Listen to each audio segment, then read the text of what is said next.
পরিবার পরিজন ছেড়ে উন্নত ভবিষ্যতের আশায় মালয়েশিয়ার অ্যারোফোম ম্যানুফ্যাকচারিং কোম্পানিতে যোগ দেন শতাধিক বাংলাদেশি কর্মী।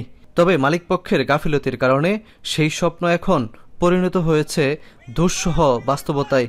টানা 4 মাস বেতন না পেয়ে দেশে থাকা পরিবার তো দূরে থাক, কর্মীদের নিজেদেরই 3 বেলা খাবার জোটানো কঠিন হয়ে পড়েছে। আমরা খুব সমস্যার ভিতরে আছি। বর্তমানে আমাদের ফ্যামিলি আছে, এখানে খাওয়া দাওয়ার খুব কষ্ট, কারেন্ট নাই, মূলত কোম্পানি আমাদের কোনো দেখাশোনাই করে না। আমরা এই অবস্থায় আছি। দুর্ভোগের শেষ এখানেই নয়। কর্মীদের অভিযোগ, 2 সপ্তাহের বেশি সময় ধরে মালিকপক্ষ ইচ্ছাকৃতভাবে তাদের থাকার স্থানের বিদ্যুৎ সংযোগ বন্ধ করে রেখেছে। এ কারণে গরমের এই মৌসুমে মানবেতর দিন কাটছে তাদের। 1.5 মাস ধরে আমরা অলরেডি কাজ বন্ধ করে বসে রয়েছি, বেতন দেয় না। বর্তমানে কারেন্টের সমস্যা, কারেন্টও নাই, রুমের ভিতরে কারেন্ট ছাড়া আমরা অনেক কষ্টে জীবনযাপন করতেছি। শ্রমিকদের আরও অভিযোগ, গত প্রায় 2 বছর ধরেই অনিয়মিতভাবে বেতন দিচ্ছিল অ্যারোফোম ম্যানুফ্যাকচারিং মালিকপক্ষ।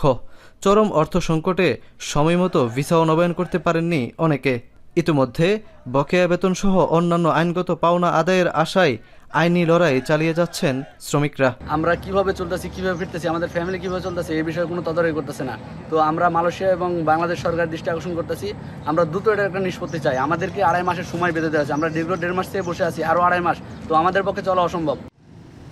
অভিযোগের শুনানি শেষে মালয়েশিয়ার স্থানীয় শ্রম বিভাগ মামলার পরবর্তী শুনানির তারিখ আগামী 14 সেপ্টেম্বর নির্ধারণ করেছে। শ্রমিকদের প্রত্যাশা, বকেয়া বেতন পরিশোধ সহ তাদের সমস্যা সমাধানে দ্রুত পদক্ষেপ নেবে সংশ্লিষ্ট কর্তৃপক্ষ। শাহরিয়ার তারেক, এখন মালয়েশিয়া।